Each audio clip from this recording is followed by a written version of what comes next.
Good. Crackers.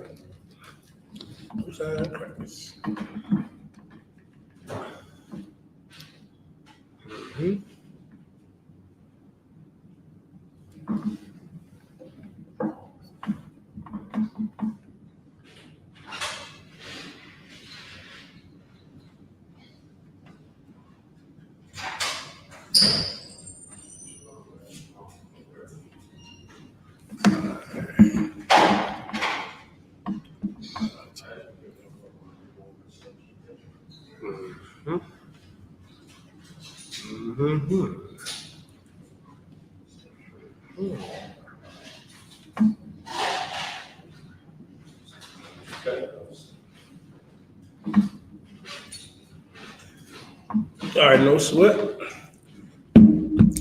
Shalom, Israel. Yahweh Bashim Yahshua Rakatham. Yahweh Shemar Tham Bashim Yahshua. Priest and officer 5,000 a day, holding it down till 12 Shield General Mahayaman gets here. You got any questions? You know what I mean? Type your questions into the chat. General Mahayaman will be here shortly. Now, understand something. As Blacks, Latinos, and Native American Indians, right? We have to understand that this place is not our rest. This place is not our rest. And what we need to realize is why separation is so important for our people. Coming back to what our God said to do. Because contrary to what you believe, right? The Most High is not in the Christian church. He's not in the Muslim mosque. He's not in your fake Israelite group. The Lord is with the Israelite School of Universal Practical Knowledge under commanding General Yahanna. And it is important to realize that if you are not in the I.S.U.P.K under commanding General Yahanna, you are not in the truth. You are not in the truth if you're not in the UPK under commanding General Yahanna. Understand that. And it's important to realize because it ain't nothing outside of you. It's nothing. Ain't no brotherhood, ain't no sisterhood. Can't obtain that, you know what I mean, outside of this school. You can't. Because out there in the world, Black man, Latino man, First Nation man, they don't give a damn about us. They do not. These other nations do not care. Like, especially with the oppressor, who is the devil that the Bible speaks of. His entire mission is to destroy our people. Right. And that's why it's important to come out of that mindset. By not celebrating the 4th of July, not celebrating Labor Day, not celebrating Thanksgiving and Christmas, and all of these different holidays that they have, and realizing that the plans that they have, you know what I mean, to destroy our families.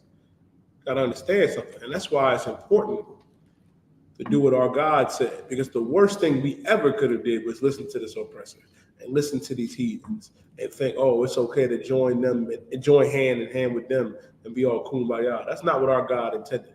This is what our God actually said. Read Leviticus chapter 20 and verse 26. Leviticus 20 and 26. And ye shall be holy unto me. God said, ye shall be holy unto me, meaning we should be separate unto the Most High. We should be separate. Because being separate is important. It's important because our God said that we were separate. Our God said we were set apart. You got to realize something, man. If you look at the state of our people, in whatever city we in, wherever we at, wherever the Lord's chosen people as Blacks, Latinos, Native American Indians, we are destroyed. We are destroyed, man. And it is important for us to realize how essential it is to do what our God said by separating ourselves from everybody else. Because our God called us a holy people. Holy is not what you think it is. It ain't your mama or your auntie with the white with the white gown and robe and feathered hat. I know y'all see him in church. You see that pastor with the white robe and gown, your mama and your auntie with the crazy looking church hats. They're not holy. The word holy, when you look it up, means to be set apart. Even when you look at the Bible, it's called the Holy Bible. And this Bible is set apart for who? Blacks, Latinos, and Native American Indians. That's who it's for. Read on. For I, the Lord, am holy. For I, the Lord, am holy. So that dismisses the noise of God loving everybody. Because where is that in the Bible? Let me put you on to something. Your pastor is going to say God loves everybody. Your imam, your grandmom, your grandpa, your dad, your mama. God does not love everybody. That is nowhere to be found in the Bible. Nowhere to be found. But I can show you where God told us to be separate. I can show you what God said that the children of Israel was and is. A holy people unto the Lord thy God, a special people. That's what the Most High said. Keep going. And have severed you from other people. And have severed you from other people. If my arm gets severed from my body, it's no longer attached. Our God severed us from these other nations. And I need you to understand something that's important. If you look at this time period, right, where they're pushing elections to where, you're seeing Donald Trump and you're seeing Joe Biden, neither one of them are for blacks, Latinos, or Native American Indians. Understand that first, black man and woman. Understand that first. Neither one of them could give a damn about our people. And our vote should not go to either one of them. You know who your vote should go to? Our King. Yahweh Shah Mashiach, who the world ignorantly calls Jesus Christ. That's who you should put your vote into.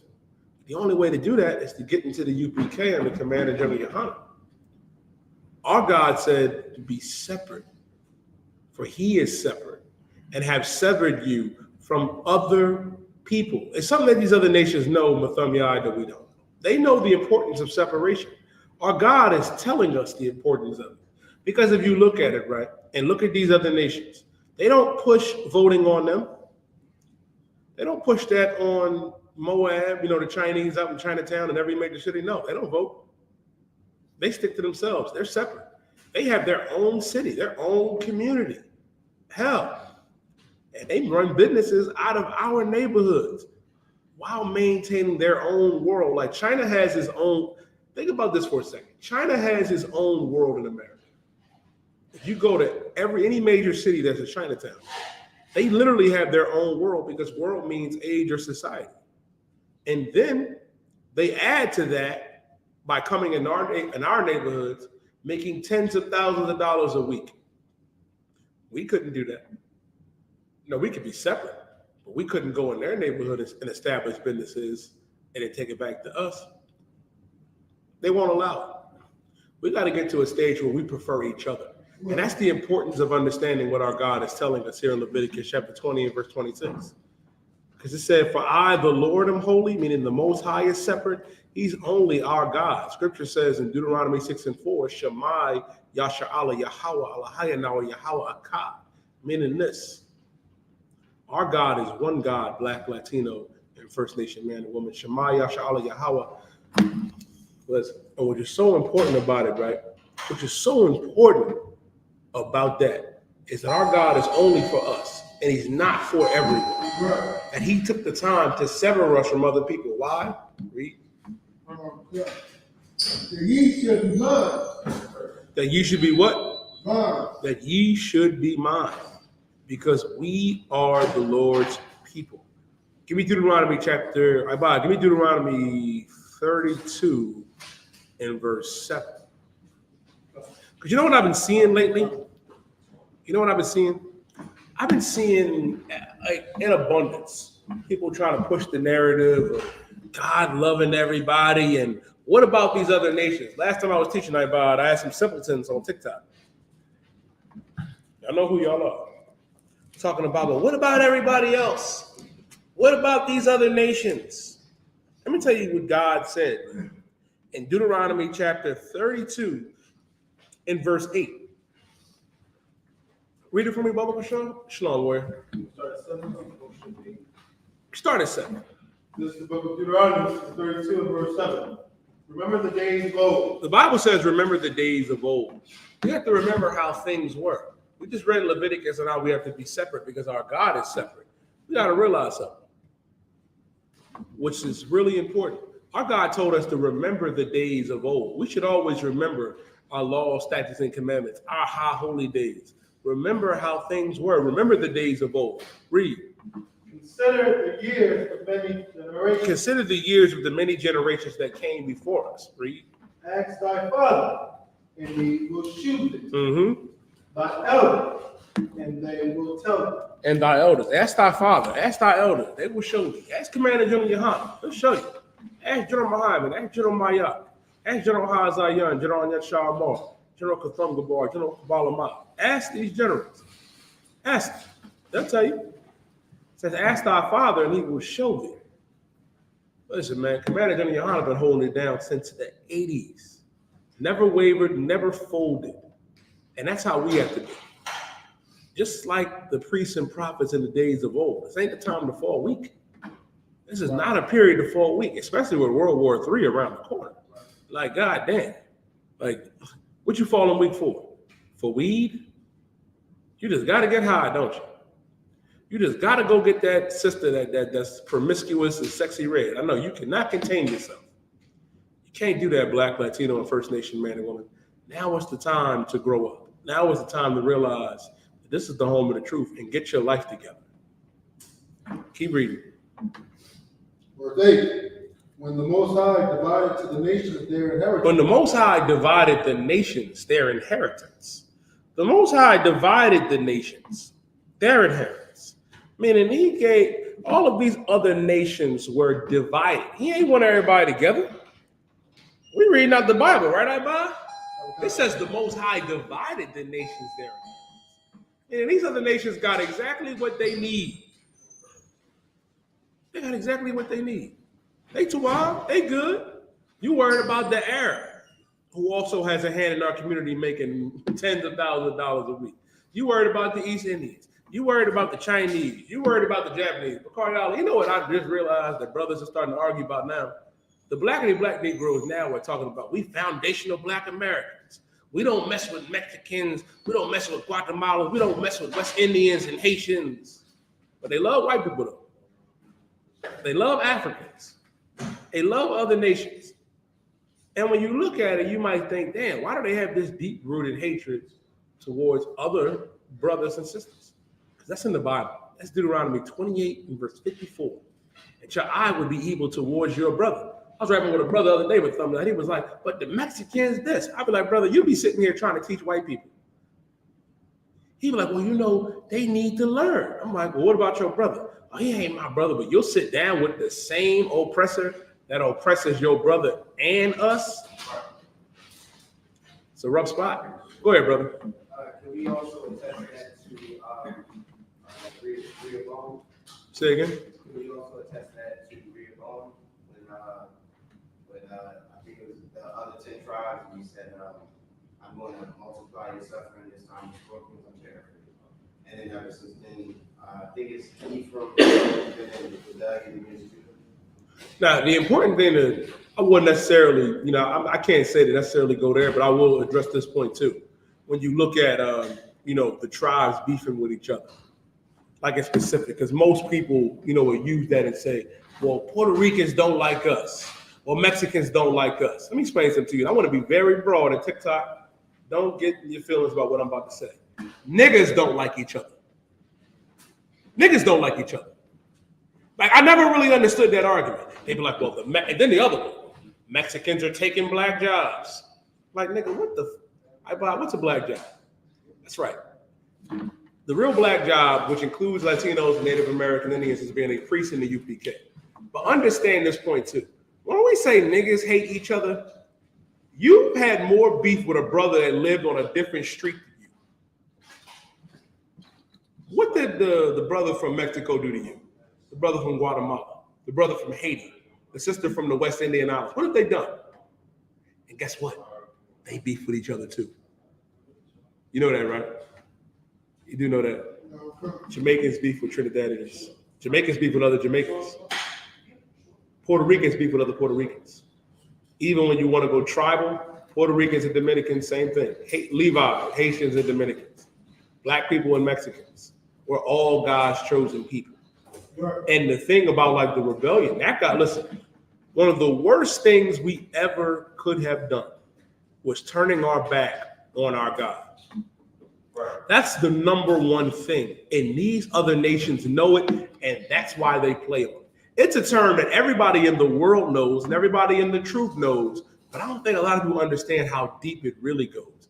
Raise your hand if you ever heard of the term divide and conquer. The oppressor heard that too. And he plays on it. He plays on it. It's a war tactic. He knows the worst thing that he could have happen is our people coming back together. And that is a card, that is one of his, I ain't gonna say it's his trump card, But goddamn, it might be in the Bible. He'll play it. He'll go, the dark-skinned brother is better, the light-skinned brother is better than the dark-skinned brother. Puerto Rican, you're better than him. Mexican, you're better than him. Realize he hates all of us. He can't stand none of us. Same thing like when you look at the petty rap beefs too, with like Drake and Kendrick Lamar. The oppressor hates Drake just as much as he hates Kendrick. I'm too aware. I appreciate it. You better believe it. You better believe it. And that's why it's important to realize that when the Most High divided the nations their inheritance, he gave every nation what they are supposed to have. Now, for our nation, keep going, Ibad. When he separated the sons of Adam. He separated the sons of Adam. So when black people, especially you in that Christian church, you say we all supposed to be together, we all supposed to love each other, and which is really insane, right? It's insane. When you saying that we all supposed to be together, all kumbaya, when God said right here that he separated the sons of Adam. It says it. He separated the sons of Adam. He separated these other nations. He separated everybody. He did not want everybody to be together. Keep going. God. He set the bounds of the people according to the number of the children of Israel. Mm-hmm. He set the bounds of the people according to the number of the children of Israel. Meaning this, these other nations have their land where they are, and then he took us and had something special in store for us. Precept 2, I believe it's in Judges 3:1. Well, the Lord let these other nations around us, be round about us, to prove us, to see if we were going to serve him. See how that went, right? Keep reading. Verse 9. For the Lord's portion is his people. For the Lord's what?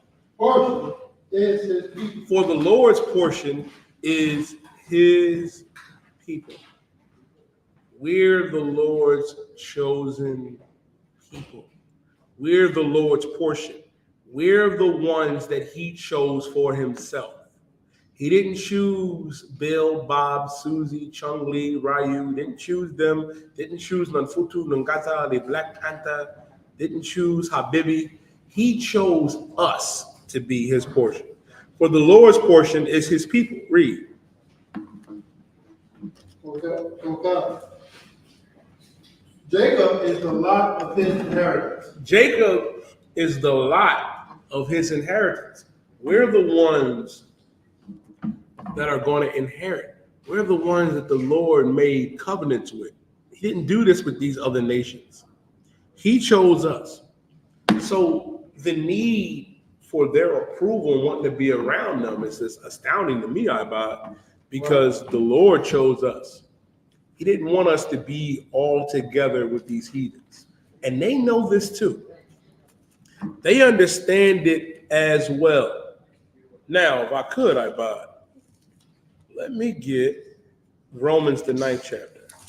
Let me get Romans 9 and verse 3. Bubba Kusho. Thumb yard. Go ahead.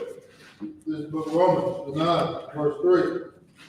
For I could wish that myself were cursed from Christ. So read it again. For I could wish that myself were cursed from Christ. For I wish that I myself were accursed from Christ. Paul is saying, to put it in terms for you, I wish I was accursed from Christ. I'd be the only fake Israelite. I'd be the only Christian, the only Muslim. Why? Keep going. Okay. For my brethren. For thy what? For my brethren. For my brethren. For my brothers. Paul was saying, I'll be the only one not in the truth for my brothers. Keep going. My kinsmen according to the flesh. My kinsmen according to the flesh. Who are Paul's kinsmen according to the flesh, Nathaniel? The Israelites. Give me a precept.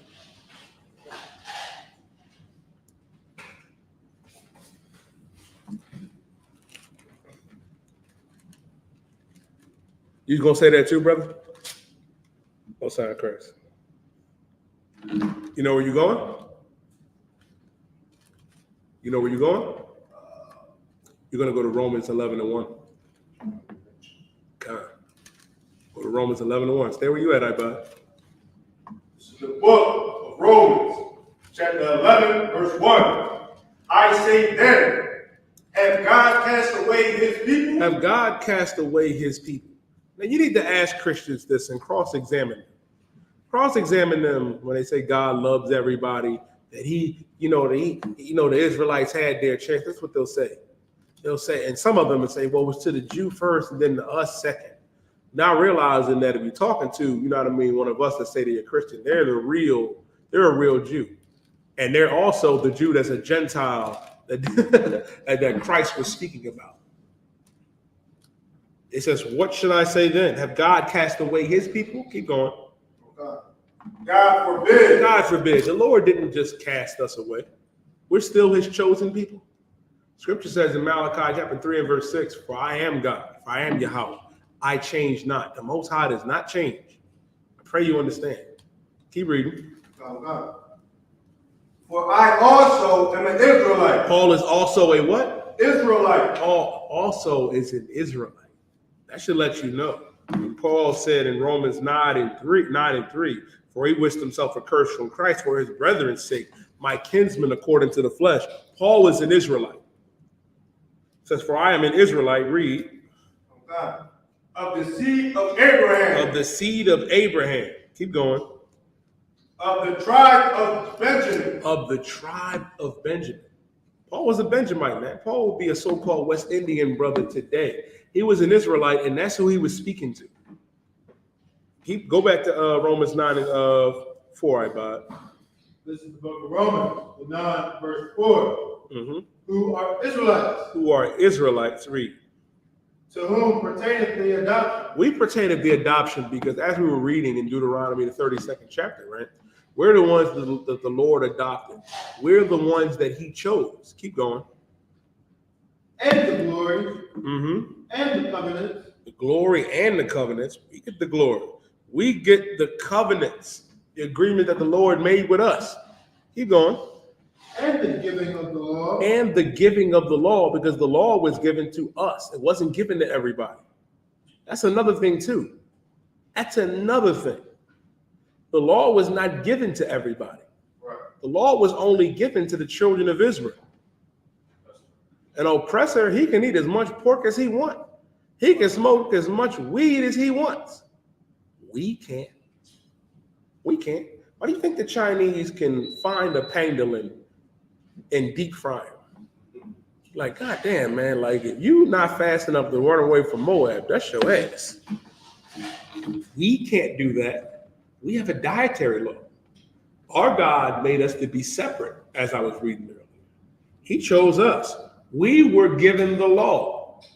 He even told us when we came out of Egypt, he said, don't do as the Egyptians do. You know what the Egyptians do? Like, I know a lot of y'all, especially in the world, what deters a lot of brothers from y'all, you know what I mean? Listen, I ain't gonna say a brother's name, you know what I mean? But certain brothers, when they come up in this truth, man, they be like, God damn, man, but what about the shaper? It's a rough situation. Not realizing that's an African custom. Right. That's an African custom. When you see them, I think the precept is in Deuteronomy 14, when it talks about, cutting your edges and then piercing your body all crazy. You ever see them with cutting their lips and cutting their body open and putting plates in it and shit? And then that's an African custom. That's heathen customs. And let me explain something to every so-called brother that's a Pan-African, or Egyptologist. You ain't a real Egyptologist or Pan-Africanist. Because I ain't see a brother cut his lips open not one time and put a plate in there. Or open up his ears, none of that. You seen it, Bakari? No. You know what they do? They get shea butter and black soap. And a dashiki and a red and black and green flag. You confuse. I'm trying to be good. Got some sorry brothers, man. It's a damn shame. You ain't African, and nor should you want to be one. Let me tell you something, y'all. I thank the Most High every day that I ain't know him. Damn right. I ain't listen. Y'all got a problem. Our people got a problem with colorism, and it's bad. You think everybody that got melanin, you die. You should hear some of the fools I be talking to. They be like, it's the melanin you die of. The melanin. A brother told me, a brother looked me in my face at the slavery and said, the melanin is what give niggas powers. It's what gives us special abilities on why melanated people can do what nobody else can do. I said, if that's the case, right? Where's the African LeBron James? Where's the East Indian Usain Bolt? He out there playing cricket somewhere in the Thunder. He out there playing cricket. Where's the Asian Simone Biles at? Where's the Samoan, you know what I mean, Serena Williams? Where are they at? Even if you want to go to the inventor side of things, how come every major and minor invention that was made here was made by blacks and Latinos? Where are your people at? Where are they at? What are they doing? Nothing. Because they not like us. Right. They not Salaki, who are Israelites, to whom pertain to the adoption and the glory and the covenants and the giving of the law, the service of God, and the promises. We're the ones that was given that. But y'all, give me Deuteronomy 7:6. We're the ones that were given those things. And what we have to realize is the more time that we spend trying to dwell on them and give them, and which is so sad, you're trying to give our inheritance and our salvation to those that hate us. They cannot stand us. You got to realize that the oppressor works hard every day to keep us into the dark. The last thing they want you to do is come into the I.S.U.P.K and the Commander General Yohanna and find out that you're an Israelite. They don't want that. Let me Deuteronomy 7:6. Deuteronomy chapter 7, verse 6. For thou art a holy people unto the Lord thy God. Listen, man. Listen. It says, thou art an holy people unto the Lord thy God. Oh, we are the holy people unto the Lord thy God, a separate people. Keep going. The Lord thy God hath chosen thee to be a special people unto himself. The Lord chose us to be a special people unto himself. That should tell you something right there. He chose us to be a special people. Ain't nothing special about these other nations besides them being slow. Y'all didn't know that, right? Moab is slow at God. Y'all do know that, right? Moab invented a weapon that can hurt himself. And y'all sit up there and act like he's a genius. You sitting up there with nunchaku, fucking your own, it's lucky for the language, messing your own elbows and arms up, harming yourself. Thinking he got some deep philosophy. Some of y'all brothers look at Bruce Lee and act like he's the greatest fighter to ever walk the earth. I stand here, and I hate to tell you this to your soul, black and Latino, First Nation man that love Bruce Lee. Bruce Lee was a Chinese Steven Seagal. Right. He was an actor. A Chinese Steven Seagal. He was an actor. Go ahead, brother. I know I hurt your feelings. I know you like Bruce Lee. I'm joking, brother. I'm joking. Hey, I'm messing with you. He raised his hand like, no, nigga, I ain't gonna let that slide. Go ahead, brother. I'm messing with you. I'm going to front when this punch was cool. But I'll say this. And I can't remember where it's at, but it shows that in our history, we was beating them up. Like we think, like when you see those old Chinese exploitation movies, and then they show like I forget, it was one of David's men, and they like he plucked the spear out of Moab, one of the king of chief Moab. Give me the precept. Not to cut you off, brother. Give me the precept with the lion-like men of Moab. Give me that precept. Yeah, we was beating them up. Listen, let me explain something to you. That one-inch punch, it looked cool. I want you to look up a black man by the name of Victor Moore. Right. Victor Moore was a 10th degree black belt. And he whooped Bruce Lee's ass. Really? Yes, he did. Come on, raise your hand next time. Yeah, you could, but raise your hand. He gave it to him. He ain't just beat up him. He beat up Chuck Norris, beat up all of them. And then they try to demonize the brother. And they cut the footage too. But everybody that was there, every master that was there at that tournament, they all was laughing at Bruce Lee because he was an actor. Y'all make it seem like that Moab is just, I know y'all watch them Kung Fu movies. I know some of y'all, I like anime too. Y'all get caught up into it. And you're like, well, this is real. This is this is that. Brother, all of it is fiction. You know who Moab and Ammon, the Chinese and Japanese, base their fiction off of? They base it off of us. They base it off of us. I'll give you a small one, right? Animated brothers watched it. I watched back in the day called Baki the Grappler. A lot of Japanese people admired Muhammad Ali. Admired him. Really did. A lot of people admired him, period, because of how great he was. That's why they call him the greatest, the GOAT, the greatest to ever do it. And guess what? They done made comic books like in DC, Superman versus him. They done put him in different anime and different shows. We're real life superheroes to these other nations. And the only way they can combat that is by creating a character while we live that out. The real Superman is a brother.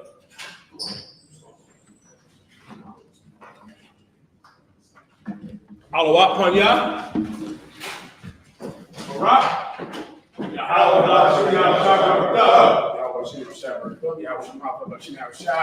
Clap it up. Do it on. Ask him to one of you guys. All right. Let's get ready. I'll answer all of your questions in the room and online. We'll give you a breakdown today. I think we never did the breakdown on what black jobs are. That's from Donald Trump. I'm trying to see what he's talking about. Black jobs, all right? You need a LeBron James thing, you let me know. Besides that, I'll answer every question that you have, Lord allowed, right? Whenever you're ready, let me know.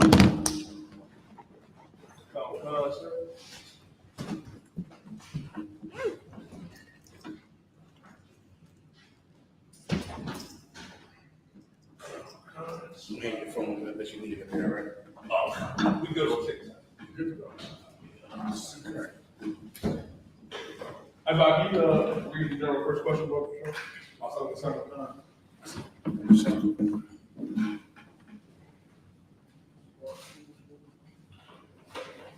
The question is, this is from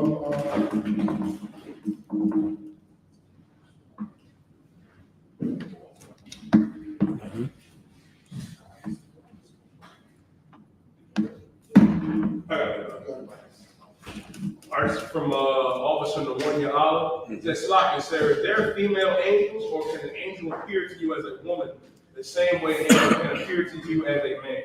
No, there are female angels. They're rarely spoken of in the Bible. I believe there's one precept about someone seeing a female angel. There's no other account of a female angel. Not found worth the one. Next. Colonel Khan, sir. Larry Littlejohn asks, does Galatians 3:28-29 mean that God also loved Gentiles as well as Jews? No, that scripture is speaking about the whole house of the nation of Israel.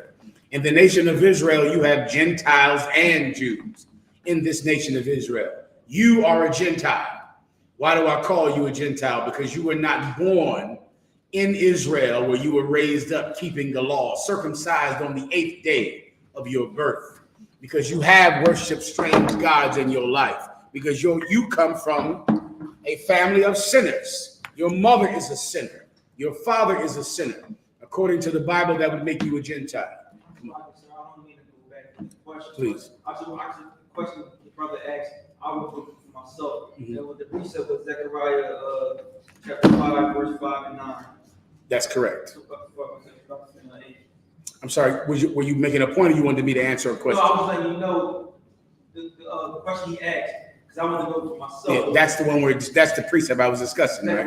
Absolutely. That's talking about female angels. Why? Because the Most High God and the angels during the creation, they made us like them. So the rules that we have down here, we got them from the rules that are up there. So an angel could never become a woman, of course, because you cannot become a woman. So these are female angels. They have some purpose in the kingdom of heaven. This scripture describes them being seen in a vision, and that's the only one. These are female angels as opposed to transgender angels. Everyone understands. Next.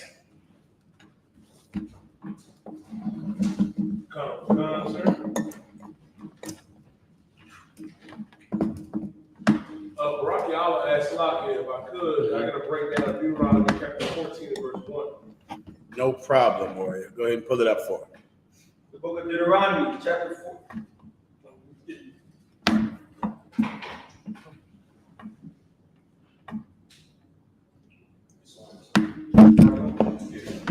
Deuteronomy 14 and verse 1.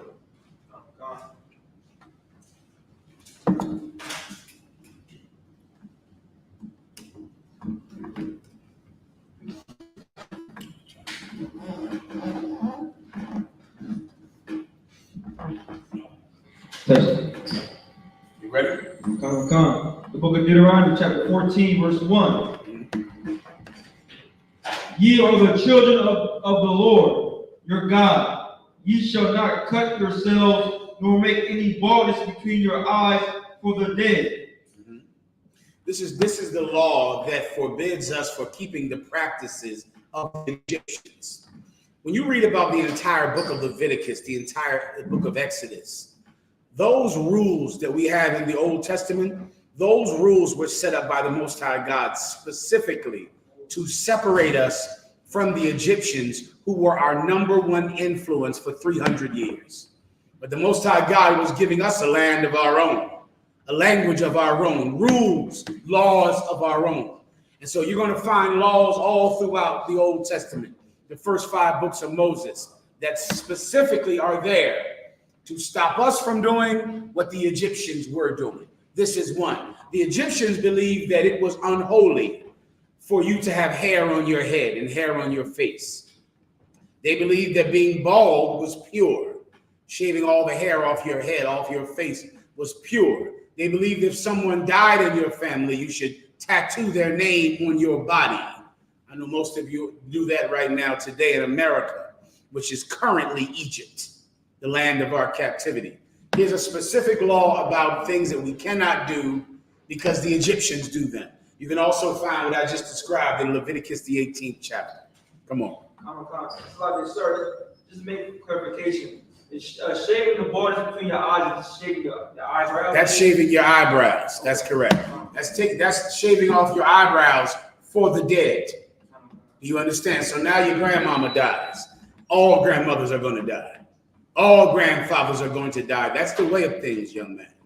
Many times in the Black and Hispanic community, because we are so sad constantly because of how we've been brought up, even the normal cycle of life can destroy us. You lose your grandmother, you're going to get hooked on cocaine and live out in the streets because you lost an 85-year-old woman.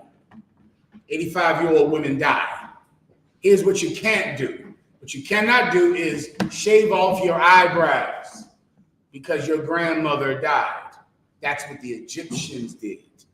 Everyone understands? Come on. Keep reading. Verse 2, for thou art an holy people unto the Lord thy God. Why? Because you're a holy people. The Egyptians did that. The word holy means separate. You're not like them. You're a separate people from the Egyptians. Everyone understands? Go ahead. And the Lord hath chosen thee to be a peculiar people. He doesn't want you to be like every other nation and follow their customs and their practices of shaving their eyebrows off whenever someone dies in their family, so they can walk down the street and everyone can go, oh, did you lose somebody? Is that why you don't have any eyebrows? That's why you tattoo your mom's name on you, so that you can start the conversation of, yeah, here's my mom. See, this is my friend Joey right here. This is my friend Malik. Over here, you got Too Tall Tony right here. Yeah, I lost my dad and my grandmom. You're a damn Subway in Harlem.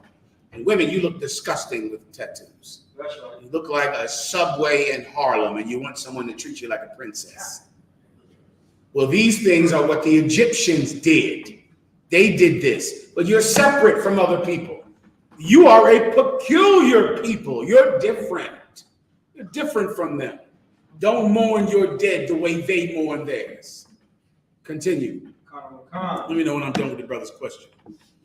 Unto himself above all the nations that are upon the earth. Here we go. Unto himself, meaning he makes you like him. He gives you what he wants, his culture. The culture of heaven. You got a warning right here already. I don't know what I said. I don't know. Okay, he gives you his culture, the culture of heaven. And read the last part about the nations. Above all the nations that are upon the earth. It's a risky thing. I'll try. I'll do my best. Read that last part. Above all the nations that are upon the earth. Equal to the Egyptians. Above all the nations upon the earth. But we all have the same God. We just call him different names. Above all the nations. You see, that's the Bible. The Israelites are above all the nations on the earth. It's in the Bible. The Most High God gave us a rule to conduct our lives like that. Those of us that couldn't do it, we were cut off from our nation, and we were called Gentiles.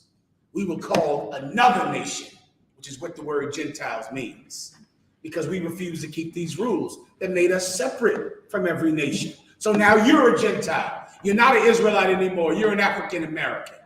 You're not an Israelite anymore. You're a Mexican.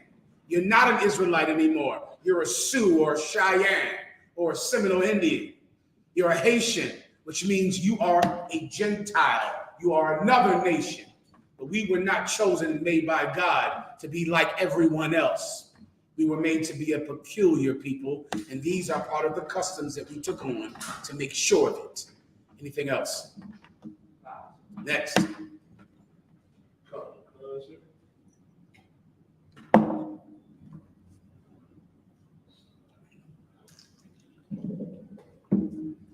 This is from Officer Quamapar. That's like, General, I got a breakdown on 2 Corinthians 6:10, where Paul says having nothing but possessing everything. Okay. Go ahead and pull it up. The book of 2 Corinthians chapter 6, verse 10. As sorrowful, yet always rejoicing. As poor, yet making many rich. One verse above it. This scripture is talking to brothers in the school, like every letter in the New Testament is speaking to the schools that the Apostle Paul was over and was guiding. All right. So read one verse above it, please. As unknown and yet well known. He's describing the wisdom on how you should live your life if you're in the truth. You live your life as unknown, but well known. So you're not going to behave like you're a superstar. You're not going to behave like the preachers do. The preachers behave like, they're politicians. They sit with presidents. They behave as if every preacher really is / a politician, every last one. If a politician gives a speech, he does it like a sermon. They all do it. They give a speech. They know that God wants this, and God bless America, everybody. Every politician does an impersonation of a preacher when he does a speech. And every preacher behaves like a politician. They all behave like they're the biggest thing in the world, that they control what everyone does. You won't be like them. You're not going to be like them. This is what you'll do. Read it again. As unknown. As unknown, go ahead. And yet well known. And yet well known. So you'll behave like no one knows you, yet everyone knows you. You're going to be humble, young man. That's what you'll be. You won't act like, you're not going to get to be a superstar rapper in here. You can forget whatever garbage that is in your stupid mind. A lot of you, because you're from a tribe called the tribe of Judah, who is glory hungry. It's your birthright, I understand. We all suffer from it if you're from the tribe of Judah. But the tribe of Judah is glory hungry. That's all they want to do is perform. You start them off at 5 years old. They pop lock it in front of the damn family reunion. They stand in front of the TV. This is how you know a Judite. The TV is centered in the room. The Judite is going in front of the TV to stand there and so you can work out, so you can see this new dance routine, because that TV is getting too much attention now. And so he has to stand in front of it. She has to stand in front of it, tell her funny jokes, knock jokes, and forget about the dance moves. That's all a Judite's life is performing one dance routine after another, or rapping. Why? Because you have an insane desire for glory. That's what you want. You want this. Oh, that's great. You better know that about yourself, because this job does not include that. That's not this. That's something else. You got to go and, go rap. Go do it. You need love. You need love in the form of praise. I understand. You must have love in the form of praise.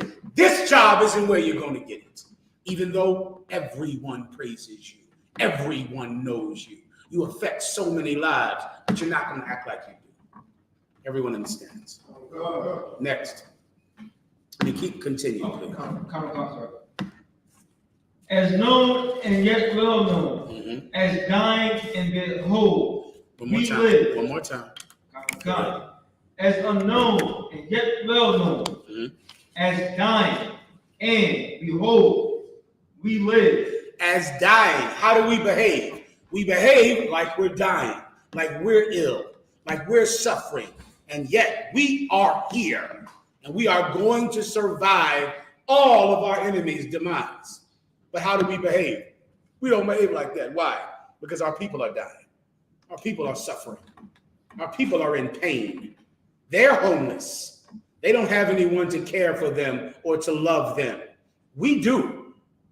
We absolutely do. There's no chance any loyal member of this school goes without food or shelter. That doesn't happen in here. Commanding General Yahanna will not allow it. But we will absolutely behave like we understand what they're going through. We'll behave like we're dying, although we live. Everyone understands. Next. I believe his question was somewhere else, wasn't it? Farther down. Was it 10? 6 and 10. Next. So let me get a napkin, please, Mr. Thumio. As sorrowful. As what? Sorrowful. As what? Sorrowful. I believe you're getting the point from now. As sorrowful, meaning we'll behave like we're sorrowful, like we're sad for what we've done, like we're sad for the things that we've done in the past. We'll behave like we're sad. Keep going. Yet always rejoicing. Yet always rejoicing. Why do we behave like we're sad if we're always rejoicing? Because the people we serve are sad. They're sad. They've lost. They're in pain. So you better be in pain. They're crying. So you better cry. Everyone understands. But really, we're happy every day. People think that we're so angry. I don't know what in the hell they're talking about. But I do know this. I do know that when I'm speaking, I am absolutely ferociously angry because my people are being attacked. I'm angry for them.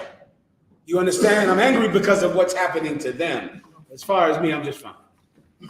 Everyone understands. Next. I'm sorry, unless there's more. Yet making many rich, as having nothing, and yet possessing all things. Here we go. I believe you get the point. Yet making many rich. Many people will be made rich because of the care that you give them, the focus, the attention, the wisdom, the kindness, the hard work that you put into them. Many people will be made rich. Yet you behave as if you have nothing. That's how you behave. That's humility. That's wisdom. This is what a real public servant is supposed to do. You worship politicians in reverence who serve themselves. But an actual public servant is supposed to live like this. He's supposed to represent you. You're sad, so am I. You're poor, so am I. You're in pain, so am I. And I do that not because of who I am, because who I am is irrelevant. What matters is who are the people I serve.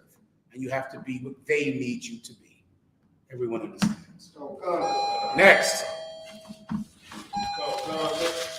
This is from Debbie Remy. He says, Shalom, General. I thank you for allowing me to ask this question. If you see fit, can you break down Numbers 24 and 16 and 17?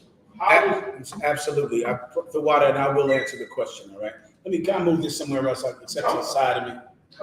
It's distracting me a taste, all right? You can put it somewhere up front so it can be in the same direction I'm looking at it, all right? If you don't mind, I appreciate it. Okay, the water, that's perfect. All right, go ahead. So his point was, how was Balaam able to prophesy to Balaam? Was Balaam a Moabite or an Israelite? Balaam was an Israelite. He's speaking about a brother in the scriptures who was the other nations were attempting to seduce him to curse the nation of Israel because he had the gift to curse or to bless. And they wanted him to curse the nation of Israel, and he refused. Balaam, that's what I'm talking about. He's an Israelite, right? Your dad, that job, you remember?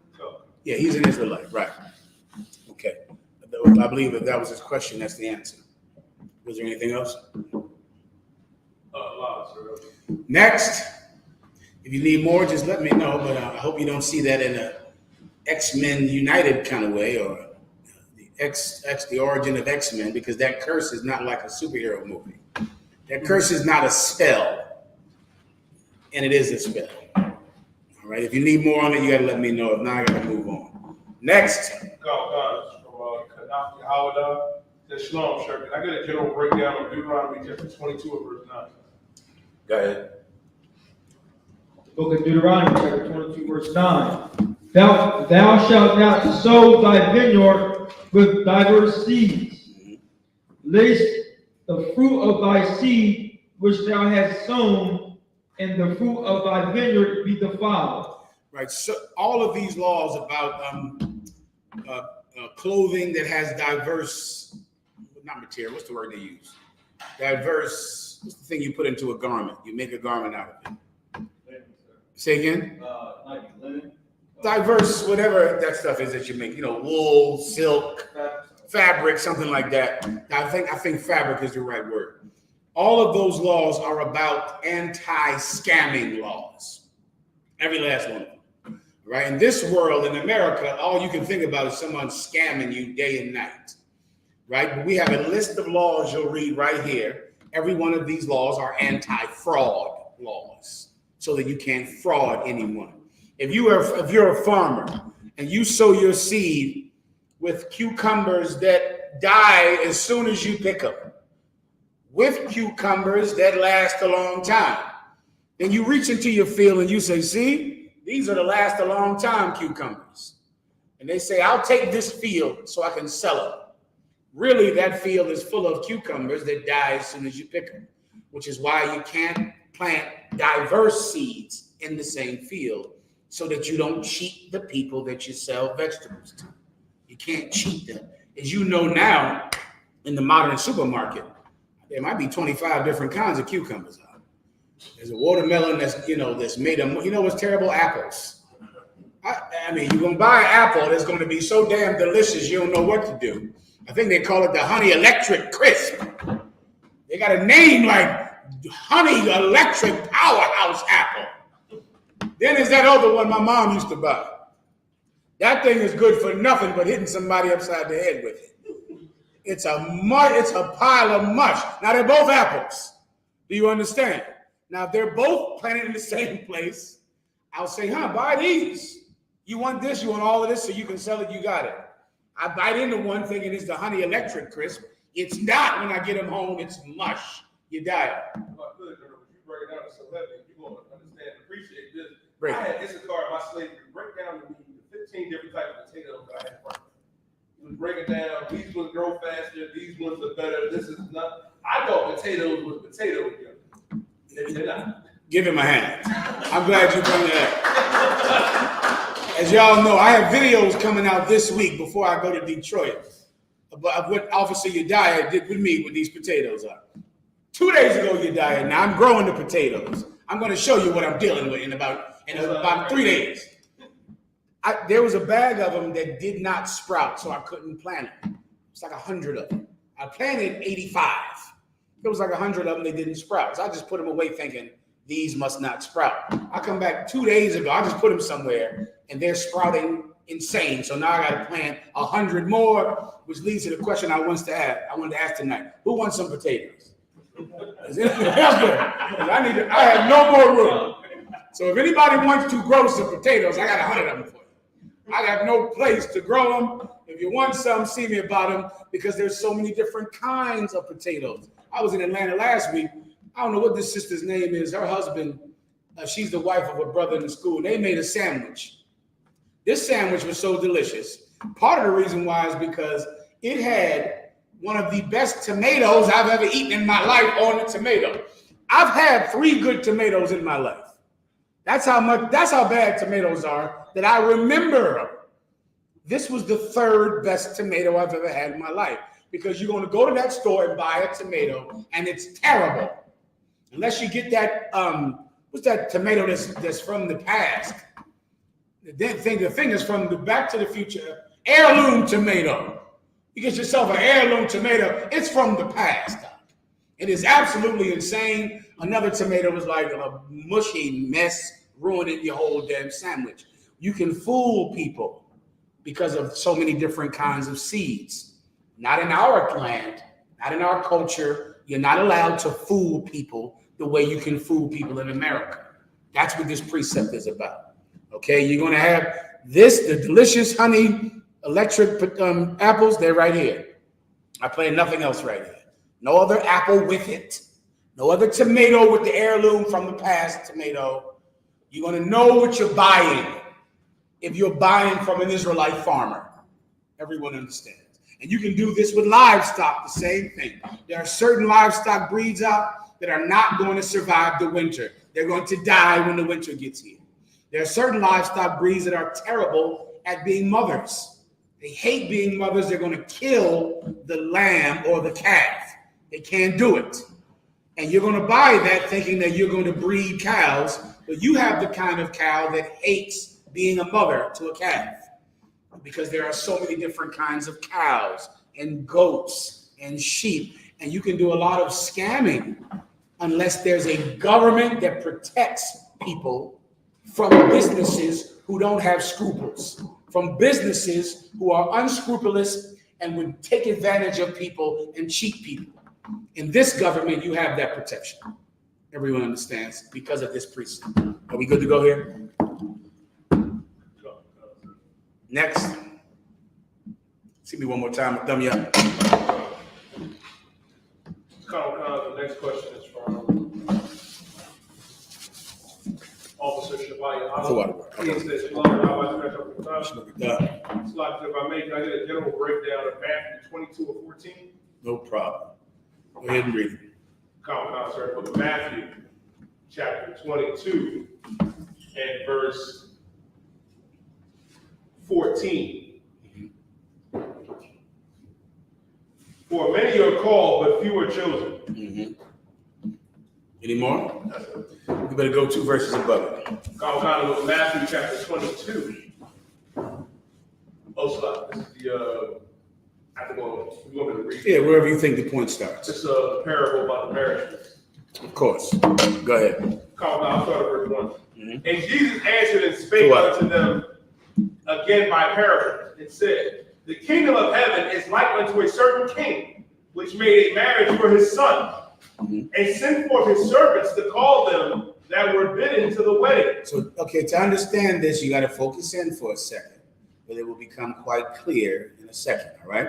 Imagine a giant wedding feast, and this person is a king. So he goes and he invites, of course, the nobles, the people in his world, to come to the wedding of his prince or his princess. He sends out vast invitations to the nobles. Continue. Verse 3. And he sent his servants to call them that were bidden to the wedding, and they would not come. So after he sent the invitations out, then he sent his servants out to bring the people to the wedding who were invited. They wouldn't come to the wedding. They refused to come to the king's wedding. Can you imagine that? They wouldn't come. Here's why. Go ahead. Verse 4. Again he sent forth other servants, saying, tell them which are bidden, behold, I have prepared my dinner. He said, listen, the wedding is now. I prepared my dinner. That's how close we are to the wedding. The food is on the table. I sent out invitations a long time ago. I sent the people to get you. You couldn't come. Now the food is on the table. I'm telling you, it's time to come to the wedding feast. Continue. Verse 5. But they made light of it. They did what? They made light of it. They thought it was a joke. They didn't think it was a big deal at all to miss this celebration, to miss this feast. They made light of it. Continue. And went their ways. And then they left. The servant came to them and said, oh, I can't do that. I can't come. They thought it was a joke, and then they went about their business. Continue. And went their ways, one to his farm, another to his merchandise. Here we go. Now we're getting to the point. One to his farm, another to his merchandise, meaning these were businessmen, rich men. I can't come to some wedding. I have a business to run. I can't come to some wedding. My farm needs my attention. I can't come to that wedding. You ready? I'll give him a second, everyone. Go ahead. We'll count verse 5 in the middle. So like in verse 6. And the remnant took his servants and entreated them spitefully. And the what? And the remnant took his servants and entreated them spitefully. And the people that were left, that's the remnant, the ones that didn't just laugh it off and leave and go handle their business. They took the king's servants and handled them spitefully. They treated them evilly because they came to invite them to this party that the king was holding for his family. They treated the servants of the king with evil, with unkindness. Continue. And slew them. They did what? And slew them. And they killed the king's servants. They killed them. Keep going. Verse 7. But when the king heard thereof, he was wroth. But the king heard about what happened to his servants. He heard about what happened to them, and he was wroth. Wroth means angry. Keep going. And he sent forth his armies and destroyed those murderers. Now he sends someone else. He doesn't send the servants to give invitations. Now he sends his armies, his hunters. He sends them out to destroy those servants who harmed his other servants. Continue. And burned up their city. And he burned their cities down. He burned their New York, their Philadelphia, their Washington, D.C., their Guadalajara, their Sierra Leone, their Liberia, their France, and their Russia, and their Beijing. He burned their cities.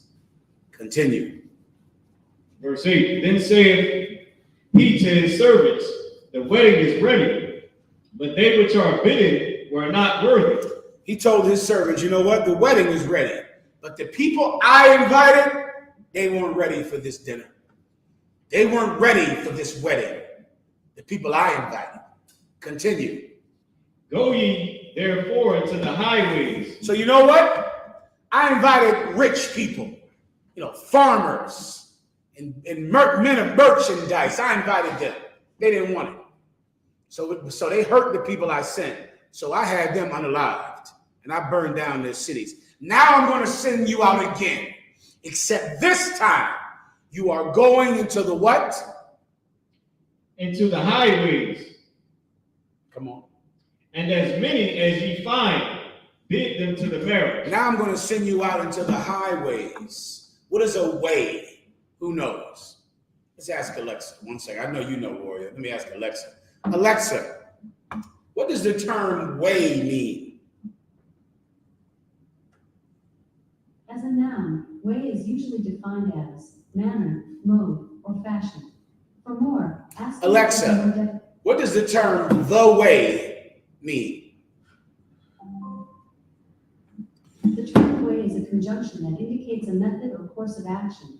It is used to connect two ideas or phrases in Alexa, stop. I'm sure I'm not phrasing it right. The term way, like the term Milky Way, you've heard that term before, right? Milky Way, that's because ancient astronomers looked up in the sky and they saw a street that looked like a street of milk in the sky. That's why you have Broadway in New York, because the term way means street.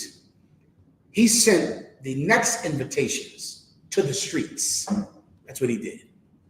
Instead of sending them to the farmers and the businessmen, he invited people from the street, from the highways. What is a highway? A street that has heavy access of people.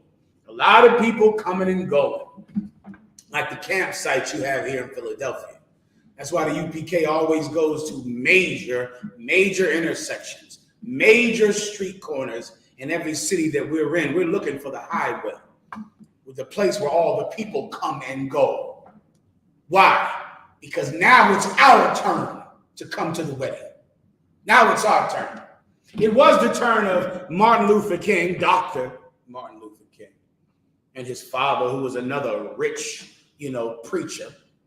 And all of the rich men who were at one time invited to this wedding, they didn't want to come. Who did he invite the first time? He invited the Sadducee and the Pharisee, who are literally the heirs to the Hashmonean dynasty, who are the heirs to the house. So what's the house that did over there with the Hanukkah? Judah Maccabee. The Judah Maccabee family ruled after we expelled the Greeks. They became the Hashmonean dynasty, who became the Sadducee and the Pharisee.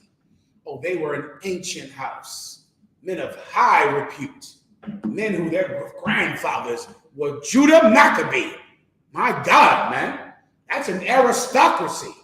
That cat, you know where his blood goes to? The men that expelled the Greeks from Israel. This cat's bloodline is insane. He didn't want to serve Christ. He didn't want to do this job. So our king went out to the streets, man, and he found us. And we don't come from rich men. My father died in his FedEx uniform. Ask Captain Tower. I remember seeing him in it. I walked into the bedroom. There my father is at 63, dead at 63 with his FedEx uniform on, and he would have been wearing that for the next 10 years. That's where I come from. And Ty Ward standing by the bed. He was not a rich man. You understand?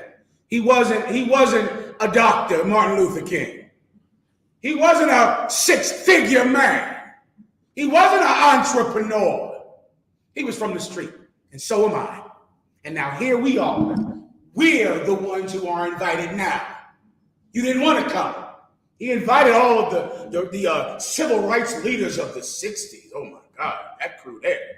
Jesse Jackson, Martin Luther King, all of those names, they all became congressmen and senators. All of them. They've been the fuel behind about 6 presidents.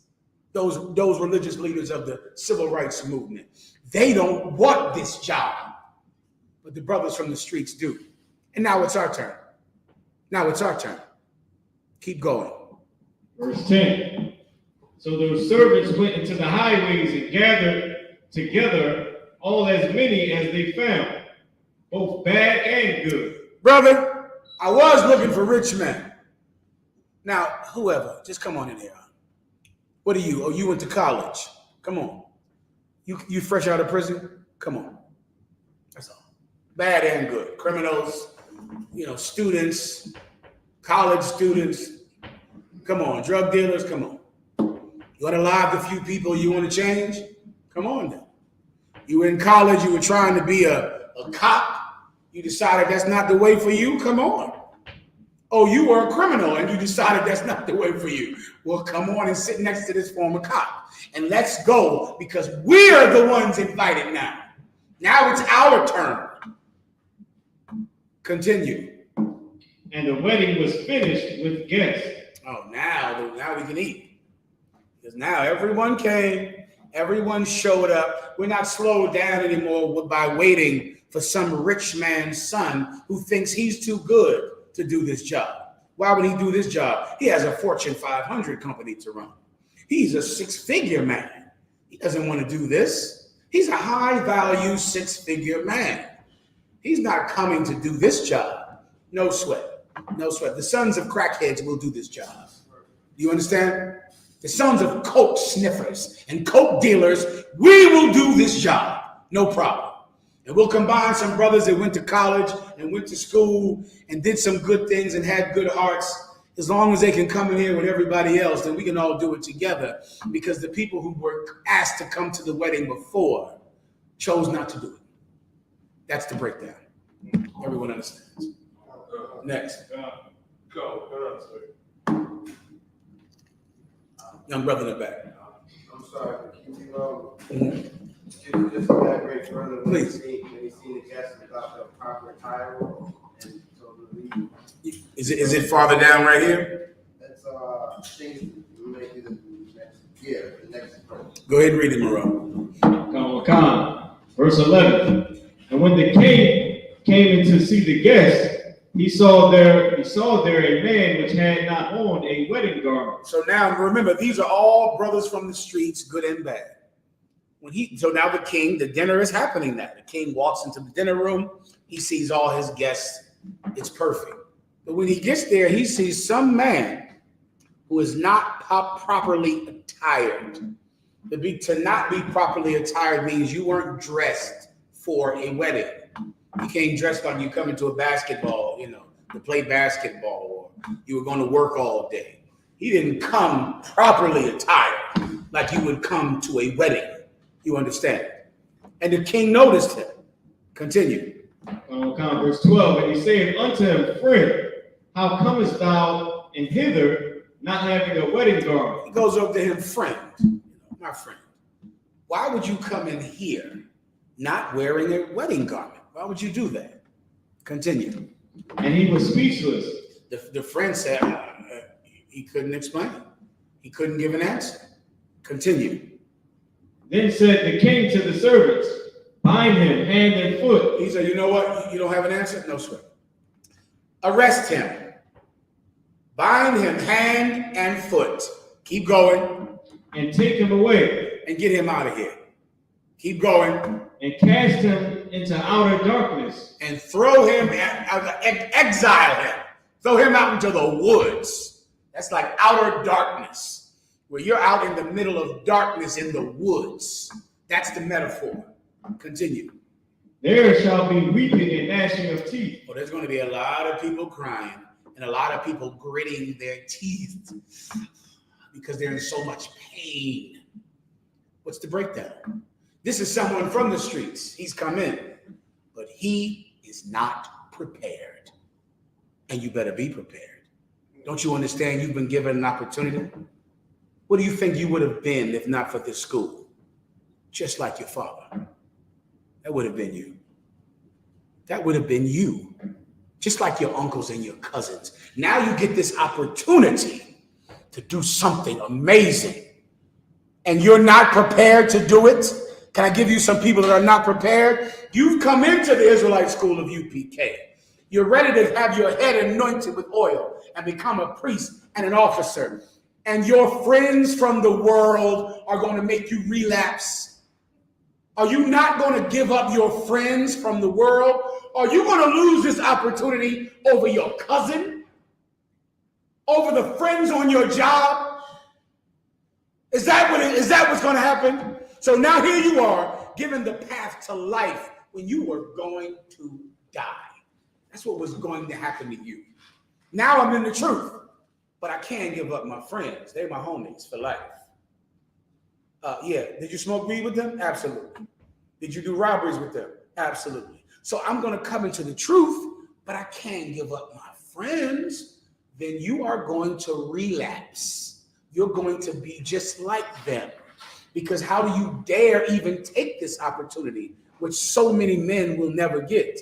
And you're not prepared to continue this until you win.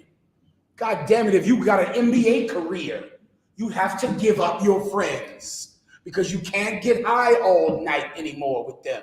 You got to go practice. You can't go to the strip club and drink all night because you have to be up at 5 a.m. There is no opportunity that you can get in life where you won't have to give up your friends to do it. There is none. Go get a good job that makes you come in there at 5 a.m. Your friends are going to say, we ain't seen you in a while. Where have you been? What's up with you? What you feel bad and keep going around them? Get the F out of here. Get out. Go be with them. You women, you can't give up. You sisters cannot give up your friends on your job to be able to not be just another bitch who had an abortion. That's all you have to do. I apologize. You know what I'm thinking? That's what you are, because you won't give up this girl you met last year. Women bond, in a week. They have some. If a woman goes on a job, I can meet a friend. That is her best friend for life, forever. She met her 2 months ago, and now she's in the truth. And her husband says now she can get married. Now she can have a husband. She cannot be the filth that she was before she was in here. And she can't, because her husband doesn't want her hanging around with that person on her job. She has to hang around with her. She can't give her up. She met her 6 months ago. She's her best friend that she ever met in her life. You're not prepared. Get the F out of here. You're not ready for the opportunity. You didn't come dressed for the wedding. You're in here. You were called, then you came. You can't give up your friends. You can't give up, some woman who doesn't want to be with you anyway. You still pleasing her, and you got to celebrate birthdays for her. Get out. Is that simple enough to understand? Get out. Anything else? Come on.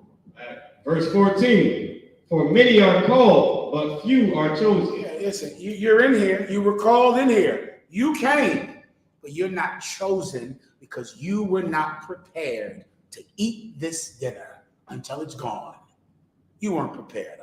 Would you come in here thinking that you would keep your family? Huh? The minute your ex-wife and your kids get upset, the minute your kids are angry about you being in the school, you are leaving the truth. Leave now. Leave, get out. Go tell your camp leader, I don't want to lose my family. I'm in here and I'm an officer, but my family is going to be, get out then, you love junkie. Get out. Who is trying to keep you? The Israelite School of U.P.K. does not need the numbers. We don't need you. We're fine. You got kids that need you. Don't they need you? What are they going to do at Christmas without you? What is your ex-wife? You got some slut, some ex-wife that is angry at you because you're taking your kids around that cult and she's hurting you? You're feeling conflicted in your heart? Let the conflict be over. Leave. Leave the truth. That's what you should do. Because if Commanding General Yahanna allows me to be in charge of you another day, I'm going to find you and kick you out to school. And I'm going to keep it secret for a while so that no one even knows about it. Then in the end, I will apologize for what I've done. But you will be gone. Does everyone understand? Next.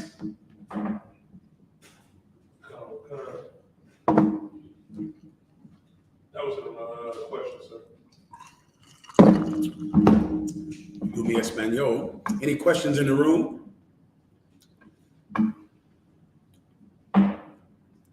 If so, you just let me know.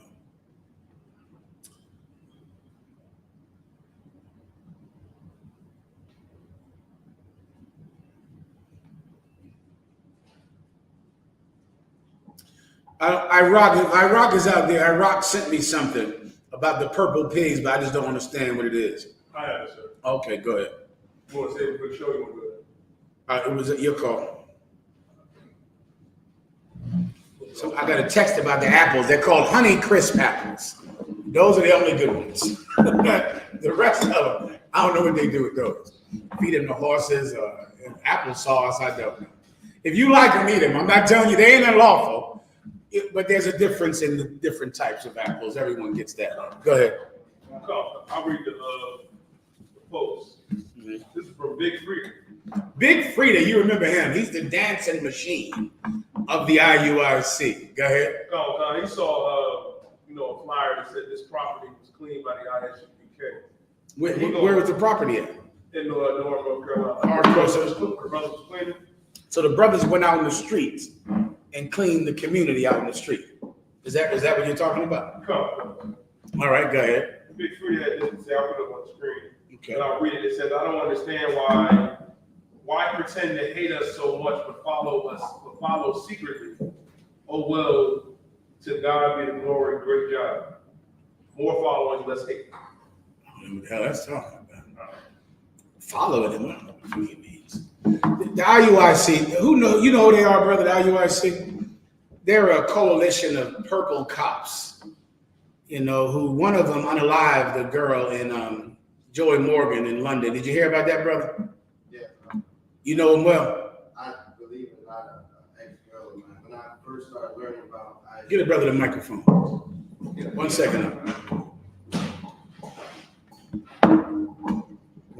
So about 10 years ago, when I first started learning about I.S.U.P.K, I started learning about an ex-woman of mine. Mhm. She liked IUIC. So I was like, all right, they're okay. Mhm. And then I followed them, so I was flip-flopping back and forth. Yeah. And then I seen they went to Africa. And I was like, you're not supposed to do that. And then I was like, nah. Then they just did the more scandals came out. I don't know. You made a wise decision. Give him a hand. Wise decision. Yeah, they went to Africa, courting every stinking African that they could find, doing God knows what crimes to the African people. They went to Africa, they unalived Joy Morgan, a ton of them, including this Big Frida here, some type of cop. I don't know his actual name. We call him Big Frida because he's a half a LGBT, and he has an amazing dance history. Hold on 1 second. Oh, this is the post. His name is Abayel. Abayel. You should check the Hebrew on that. Abayel. I don't understand. I don't understand why pretend to hate us so much, but follow secretly. Oh well, to God be the glory. This is a disgusting Christian group. I've been in the truth since 95, which is nothing compared to Commander General Yohanna. I have never heard a man say, to God be the glory. This is the first time, right now. It just happened. I didn't know that men talk like that. You gotta help me out. Have you ever heard a brother say, okay, to God be the glory? I have never heard that in all my years of being in the school. Same young brother, give him the microphone. For those of you online, I'm asking the young brother because he's not a trooper or an officer yet. He's a student, and I'm assuming he knows about them more than we do. Go ahead. Well, I mean, I've never heard necessarily to God be the glory from other Israelites. To God be the glory. Another Israelite group might say, to Yah be the glory. We would never do that in here. But I get your point. The reason we would never do it is because we have a definite sense of what is masculine. We get that from Commanding General Yohanna. It is effeminate to say, to God be the glory. That's a grandmama phrase. That's a phrase for Big Mama on Tyler Perry movies. That's what Big Mama says. Y'all coming in to eat? Y'all ain't coming to the family reunion? You don't want to get along? Y'all arguing? To God be the glory. Did he say glory? Because I think that's the proper pronunciation. Glory. Glorilla, that's her name. Glorilla, her birth certificate name is Gloria Hallelujah. That's her first name is Gloria. Her middle name is Hallelujah because she's Christian. And Big Frida or Abayel is a big Christian. He's a church boy, a choir boy. And Commanding General Yohanna's men are killers. This group should stay away from us. It should stay far from us. We are not like you. Right. We don't say, to God be the glory. We don't talk like that. And I don't know what is he saying, because we cleaned up a community. We're following them. The IUIC has been around since 2006. General Mahayaman has been in the truth since 1995. General Katham has been in the truth since 92. General Sharamar has been in the truth since 92. How in the hell could you do something before we did it? Do you know how long I've cleaned streets? My God, I've done this in New York, in Philadelphia, in Baltimore. That's just me. There are brothers that have been in the school longer than me, like General Katham, General Shalimar. Who else? Captain Zakar. You know how many streets Captain Zakar has cleaned before I came into the school? Before I was in the truth. You or no fake Israelite group could do anything before us because we have been around since 1969. We've done everything already before you thought of it. Anything else? All right. Where we at right here? Say again? We good to go. Any other questions before I wrap it? Let me do my Espanol, and then I'll end it, all right? Unless I have questions in the room, I'll try to answer. Nope. Someone check online to make sure I'm not missing anything, all right? I appreciate you. Go ahead, Ward. Somebody wanted to ask, like, what's the whole duty of a female? Like, is she allowed to help them with like financial issues or things like that? Is she allowed to? Absolutely, she's allowed to. The duty of a female, is the duty of a family member. What's the duty of a family member? To keep the family alive. That's the duty of everyone in the family. Your wife's duty is very similar to yours with some differences, just like in any family. You have the man, the woman, and the children. That's the family, right? That's the core of what this school is about. This school is about building a family that starts with a man, a woman, and a child, and it grows, and it grows, and it grows into a nation of people who are a family. You understand? So what's the job of a child in a family? The job of the child in the family is to keep the family alive. That child can't die at 15 because our whole future is depending on that child. That child can't die in the streets at 13 years old. We need that child to survive for this family to have a future. At the same time, however, the child is under the woman. He has to listen to his mother. He has to do what his mother tells him to do.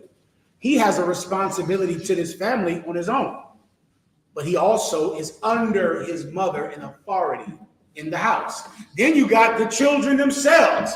You have the older child and the younger child. They all have to make sure the family succeeds, but the older brother has to be in charge when the parents aren't there. The older brother has authority over the younger siblings. You have to babysit your younger siblings. You got to look after them. If you're the older brother, you're the oldest daughter, you better look after your younger brothers and sisters. You have authority over them. Then you get to the woman. The woman is over all of those children in authority. And what's her responsibility? To make sure this family survives. And she does it the same way the kids do it. With every resource at their hand. Every last one. Everyone has to do it. That child has to take what he has and make it grow so this family can succeed. You go out and you become a doctor. You go out and you become a lawyer. Why? So the family can have money. So the family can have a house. That's why you're pressing your children to go to college and pressing your children to get an education and get a good job. Why? For the family. We need mechanics in here. We need people who have skills and nurses. Your family needs you to succeed in school. You're not going to school for yourself. You're going to school for your family. You're getting a degree, a diploma. You're going to a trade school for your family to succeed. We need you to do it. We need you. Give a shout out to Nakar here in Philadelphia. Give Nakar a hand. Went out and went to school to be an engineer. He is going to enrich his home, his family with that. The kids go to school, go to high school, get good grades, go learn something to enrich your family. Women, go to school, go learn a trade, do something to enrich your family. Men, Go to school, learn, get wisdom, education, and knowledge, and a skill to enrich your family. And a man has a double burden to be in charge of everyone else who's in charge of someone else. The man is in charge of the entire family. The man is in charge of the woman is in charge of the children. What is a woman's responsibility? To make sure his family survives. Everyone understands. With that, pass the class over. What's your name? Precinct Officer Nathaniel. Come on.